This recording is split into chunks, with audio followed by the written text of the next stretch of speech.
Hi everyone, my name is Rosa and today we are exposing my expenses here in Seoul, South Korea. Living here in Seoul is not cheap, but would I say that it's particularly expensive? Not at all. It's like you have options for different budgets, which is something that I feel like not many cities have, or it's very hard to find in cities like New York or London, let's say. I feel like if there is one thing that everyone says about Seoul is that the food here is very cheap, which is not a lie. Eating out is sometimes cheaper than cooking at home, which is true to an extent. Grocery shopping in Seoul is extremely cheap if you are buying things in bulk. Otherwise, for the effort that it takes, it's not worth it. Just go outside. And then transportations are cheap, even taxis. I feel like the only expensive thing here in Korea is people taste tied to the flex culture. Just kidding, or not. Now, I'm not here to give you any financial advice despite the books here. And I am aware that my experience, it's gonna be different from everyone else's experience. What you do with your money, it's extremely personal. But just for some context, I'm not a student here. So I came here as a student previously and my experience is completely different from what it was before. Now, this time I saved enough money that would allow me, before coming here, that would allow me to live comfortably for a while. I'm not sure why some people think that it's offensive and blamed me for working a job I didn't like just to save up money to move here, because I thought that this was the purpose of this was the goal for everyone. Like, why would you work a job you don't like if not for saving money that will enable you to live the life you want to live? Like, how is this something that you are blaming someone for? Just saying. Anyway, now let's talk about the juicy part. Let's talk about money. I have an Italian bank account and a Korean bank account, but the Italian bank account, I'm not using it here at all, because to be honest, if you are coming as a resident here, not as a tourist, you need a Korean bank account or you would just die. You cannot do anything, like anything. Everything works with your phone number, bank account and ID card. But sometimes when I buy online, I would use my Italian card. If you can pay through PayPal, I would just use that because it's already logged in, so it's less friction if I have to buy something. But otherwise, for everything Korea related, like even Korean online shopping, I would use my Korean card. I don't have any points or a business card because I haven't found a good card that will give me points if I use it in Europe. So if you're from Europe and you know about a good service like the Sapphires in America, I don't know, something like that, please let me know because I want to know. I want to be able to upgrade my flights without paying any money because I'm spending money and I want these points to just help me along the way, okay? Anyway, that was to say that I don't have a business account, so that is out of the equation for now. I'm a work in progress. So with my Korean card, I basically pay for everything and I don't use cash. I'll be calculating all the prices in won for my mental health. I will just do the conversion once everything is sorted out. I don't know what to expect, honestly. We're just doing this together. Let's do the math. First thing first, it would be the rent and utilities. So I pay 92 for the rent divided by 4, 230 plus. Now for the bills, it changes like every month, but on average it would be 15, let's say, divided by 4, 37,500. When I pay for transportation, I usually pay with my card and it gets billed monthly, but I took notes here. On average, one way is 1,201. Yeah, so let's see, each week I took a round trip for the bus, so it's 2,060 plus 10. Then again another round trip, so it's 2,060. What else? Train again, wow. And we're gonna say a bus only one way, pardon me. And what else there? Okay, and then another 208,000 here. So that's for transportation. I also have the phone bill, which is 50 per month divided by 4, 12,500. So in terms of basic expenses, the only subscription I have is Coupang. It would be like Amazon for the rest of the world. And they also deliver like fresh food. So I don't have Netflix because I don't watch it. I don't have Spotify because here free Spotify doesn't work. And I was thriving with 4 ads every 3 songs, but I'm not using it here because I don't want to pay, because I don't listen to much music. I usually read or I listen to a podcast. I listen to music usually when I'm on my computer, and when I'm on my computer I just go on YouTube, and it works for now. Like I said, Coupang app, which I think it's worth it. It's 5,000 per month divided by 4 is 1,250. Okay, do I have anything else? No, nothing else. So let's do the math. 230, 37, 500, 2, 3, 4, 5, 6. Okay, damn. Oh, but wait, it's Korean won. It's 293,000 won. $205.98. We would just say that it's $206. The only variable here is the transportation, but I feel like it's 1, 2, 3, 4. I took the bus like 5 times this week. Oh my god, this is so stressful. Let's move on to the more interesting part where you really want to know where your money is going, because I mean, you might get too excited in a week and you don't even realize that. Is it my case? I don't know. We'll find out now. For the variables, I did some grocery shopping this week. Hi guys, I usually buy water, but I don't need it because I have enough tofu. I have to buy chicken, yogurt, cereal bars, eggs, seaweed, bread. That's it. 42,531. And it's supposed to arrive tomorrow. Yay! Grocery shopping done. Then I had to buy some stuff. I went to Uniqlo to buy some heat tech because the temperature here dropped like 10 degrees. Suddenly, boom, it's 8 degrees now. I am freezing and it's 39,801. We might as well say 40,001. Anyway, that was unexpected. Pause. It was so unexpected that I even forgot to add to my calculation. So yeah, let's just add these 40,001 to the weekly recap. Extra grocery I have here, 13,671. Then I have a makeup remover. Wee, that's a lot of food. A combini dinner, 5,000. Combini again, 5,000. Is it my budget for the convenience store? Then, oh my god, here comes the coffee expenses. 9,500, 9,000, 13,000, espresso matcha, that was good, 5,000. Really? Probably it was editing, so I was in hamster mode for a lot of time. These moments were just the moments where I was like, I gotta get out to do something. Anything else? No. Okay. For a total of $54.19 for 1 week. Not bad. This is just the grocery and the extras. Now let's make the coffee total. It's gonna be fun. $36,525.66. This includes coffee and whatever I have with. For example, if it's 5,000, I probably only had coffee. But if it's like 9,000, even here 13,000, it's usually because I had coffee and a dessert or 2 coffees, which is something that usually happens when I'm editing outside, because I spend so many hours when I go to a coffee place. On average, it's like $5 a day for coffee. To sum up, grocery shopping, extra shopping, coffee, the total is almost $80 a week. Okay. So apparently the total for me living in this city, in Seoul, for 1 week is 406,651, which is in dollars. Oh, it's so cheap. Is it cheap? It's like $285.77. Oh my god. Oh my god, this is so stressful. That's why I never do it. Tokyo is more expensive. Food and transportation in Tokyo are way more expensive than in Seoul. Wait. Yeah, I don't know. I think this is not too bad. If I have to think of a way to downsize here, I would just move. Yeah, because the rest is pretty much it.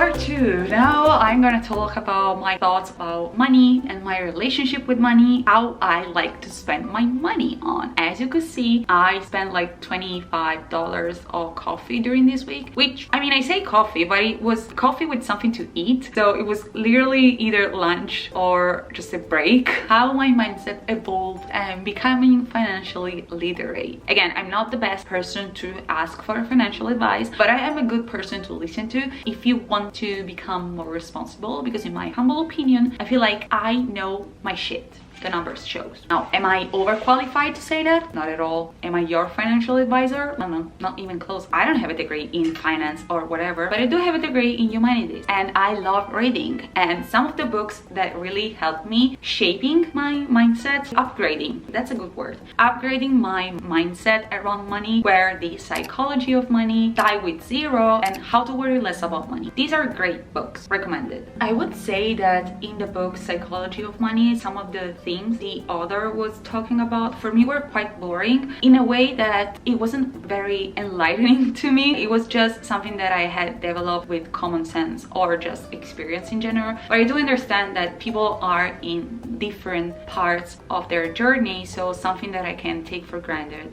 maybe it's life-changing for someone else. So just for background, speaking of taking things for granted, I feel like there is something that I should mention. I should choose my words wisely here. I grew up being afraid of spending money. I grew up being afraid of asking for money, but the thing is, it wasn't a scarcity mindset. I feel like it was more me fearing my parents' reaction than actually like knowing that no, I cannot ask for money because we cannot afford it.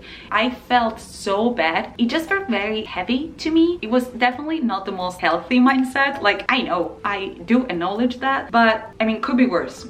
And it was a way for me to learn the value of money, and especially to grow up thinking that there is always a way to make money. What I think was very important at that age was not having a fixed mindset. It was more like, let's find a way to make money, let's do it. Then fast forward to high school and university, I had to unlearn a lot of stuff. Because, like I said, it was not a healthy mindset, and heal from the trauma I grew up with. And this was the turning point. I could just keep blaming someone for my past, or wake up, become responsible and financially literate, and that's what I did. It's still a work in process though. I feel like you never stop learning on this topic. You will need a different skill set, a different set of knowledge for different stages of your life. Seriously, just read some book about money. It's gonna be life-changing. Books about money are not books about numbers. I told you I hate numbers. My brain just can't. I just feel my brain going but you know what I like? Money. Am I gonna be a millionaire without understanding what is a compound effect in everything in life? Like the Wizard Lee said, be better or stay bitter. Anyway, I don't really care about the past. It's not something I can change. I'm just focusing on the present steps, because that's what will lead to the future I want. I am very aware of where my money goes, and that's why I don't have many subscriptions. They give me a lot of anxiety. That and my commitment issues are not a good match for any subscription thing. You saw that I was very surprised about my weekly expenses. I wasn't shocked in a good way or in a bad way, but just because I never had a budget, like a fixed budget. I was like, okay, I'm never gonna spend more than, let's say, $1,000. Everything below, I wasn't really counting. I'm never overspending. I would always live below my means, and that allowed me to have a lot of savings because I just had my priorities sorted out already. For example, with rent, I knew I didn't want to spend more than a certain amount monthly. I wanted a nice place, but it had to be within my budget. I could have afforded the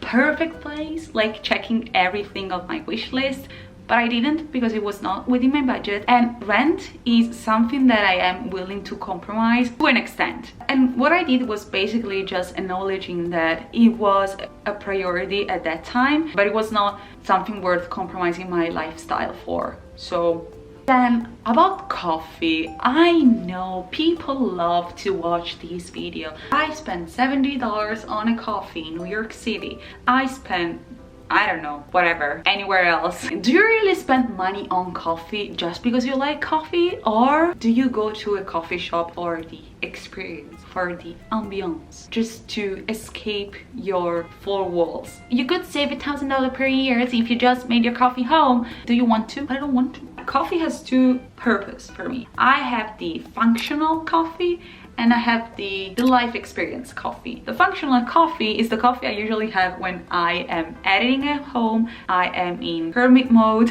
and I either make my coffee, or if I'm feeling too lazy, or sometimes, you know, when you are editing for 4 hours at home, you just want to have an excuse to walk somewhere. So I just go downstairs and buy my coffee for $1.50. The life experience is connected to a cafe I really want to visit, a picture I want to take, a piece of content I want to create, the type of people I'm going to see there. Just going out is an experience per se, and if coffee is included in the experience, for me it's a plus. It's gonna make me feel better, it's gonna make my mental health better. If you ask yourself, is the price of this coffee gonna influence more than one aspect of my life? If their answer is yes, get out, don't feel guilty. It's gonna be alright, you're gonna make money, don't worry.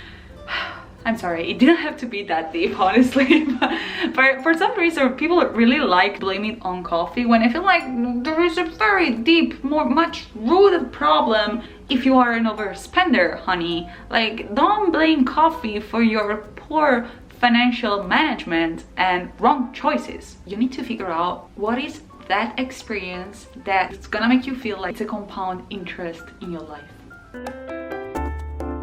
You know when people say that time is money? They ain't wrong. And I'm trying to say this in a non-capitalistic way. I think I value my time more than I value my money. Does it make sense? That means that I don't have problems saying no to people that I feel like are a waste of time. Oh my god, that was harsh. I don't feel guilty or sorry if I say no to people that don't make me feel like my time spent with them, it's worth it. Time is energy, energy is money. Why would I spend time and money to have a dinner with someone, whatever, even a coffee with someone, and feel drained after our conversation, when I could have the same dinner or coffee by myself and feel inspired? Why would I do that? Like, I waste time, energy, and money, and I put myself in that situation. Just why? Why? Did I feel sorry for them? I should have felt sorry for me. Just because I wanted to be polite, the most polite thing I can do for myself is not engaging in emotionally draining and boring conversation with people on purpose. And trust me, I had to go through a lot of frustration and disappointment and a lot of people that would just drain my energy before I came to this realization. Now that I did, I'm never going back. Don't panic, it's not something that you will understand overnight, but once you do, you better acknowledge that. Don't brush it off. Don't think that it's something that you shouldn't think, because it's your life. Know your worth. Now, we are all coming to this deep question. What does it mean to be rich? Feeling rich is all relative. I live in Seoul. Flex culture is a thing. It's in your face in a shameless way that makes me feel like, where's the magic? Where is pretending that you're not living the flex culture? It's literally so blunt. It makes you sick. It makes you feel sad for these people. They generally don't look like they're enjoying their life. When you are living in a place that it's heavy on flex culture, you experience that. It's not something to brag about. You literally wouldn't care of half of the thing you own and you want if you didn't have someone you could share those things to. Whether it be on social media, whether it be in person, you wouldn't care. The reason why you care about it is because you can show the world about it. I mean, to be fair, the only person I feel like I have to show something, like prove something, besides my older self, maybe my mom in a good way. So I don't really care about anyone else. But am I on social media? Yes. Do I enjoy creating content? Yes, I do. And as someone creative, I feel like owning some things can help show my creative side to other people and can help my personality come across in a certain way like I want to. And since I want to connect with people, showing some things is a way for me to quietly deliver a message that is meant to reach like-minded people, hopefully. Is there something wrong with that? No, because I'm financially responsible. I think the only problem with this situation is when you are seeking external validation. It's never gonna be enough for you. Like, if you are just trying to prove something to yourself, it's fine, I guess. I mean, with enough self-worth, it's fine. But if you are seeking external validation, you're just setting yourself up to disappointment, because people are going to disappoint you all the time. They're going to change their mind, and nothing that was relevant yesterday will be relevant tomorrow. I feel like just like every other problem that is usually demonizing money, it's actually a reflection of people's insecurities. Money is just the expression of your insecurities. So if anything, I feel like it's a red flag, something that should make you understand that you have something to work on. Remember when I said that I don't understand money? I literally don't. If I don't study math in a way that makes sense to me, I'm never gonna remember anything, like for real. And that's me with numbers in general, like even with dates. Only dates I remember is the French Revolution, because it's literally 1789. That's it. Well, that's not true. I do remember some dates, but you know what I mean. And yet, I spent 10 days just consuming content about investment because I really wanted to learn and act. But what I mean is that numbers for me don't really make sense unless I understand the logic behind it. This is something you should also reflect on. Like, why are you saving money? Why do you feel like you need more money? What is in your current power that you can do to make more money or to align your life in a way that will make you reach your goal? These are all valid questions that I highly suggest you to write down, because if you write things down, you see them. Like, when you think about something, it's just abstract because it's just in your mind, in your brain, right? But your brain is full of thoughts. You are thinking about something new all the time, like every time. Probably you're never living the present moment. So writing things down can really help you understand, make some clarity in your thoughts process and some of the reason behind the way you see money or the value you give money. I feel like it's gonna be life-changing, at least eye-opening for you. I mean, you might not like it, but you will clearly see where your energies are going and where your money is going. If they're going in the wrong direction, once you see them on paper, like clearly, you can take action and understand why there is a gap between what you think you are prioritizing versus what's really important for you and for your goals. It will help you make some clarity. My last advice to you would be understand that the purpose of your life is not making money. When I was in Tokyo, I was broke. Like, I was just broke as fuck. I was living on a minimum wage, but what I was doing with my minimum wage? I was living in a house. We were 4 friends and the house was like probably like this size. So imagine 4 people living in this room, like one room. It was bad. It was cramped. But at that time, that was the solution that worked the best for me and for us in general. It was an agreement between all of us. At that time, I was willing to compromise my personal space, let's say, to have a very beautiful house, very tiny, but beautiful. Again, it had a beautiful window. I have a thing for windows. It was something that I could afford. I was paying my rent with my minimum wage. When I first went to Tokyo, I was like, oh my god, Japanese fashion is gonna be amazing. I'm gonna spend so much money buying things, and I didn't buy anything. I remember with my first paycheck, I bought my first Chanel thing, a second-hand Chanel wallet that I then sold, that I literally used only in Japan. I just bought that for the first paycheck. I had enough money when I went to Japan for the first couple of months, so when I got my first paycheck, I was still relying on the past money, let's say, and that's it. Nothing really worth my money. I was working as a waitress in a restaurant and it was draining. It was just so tiring,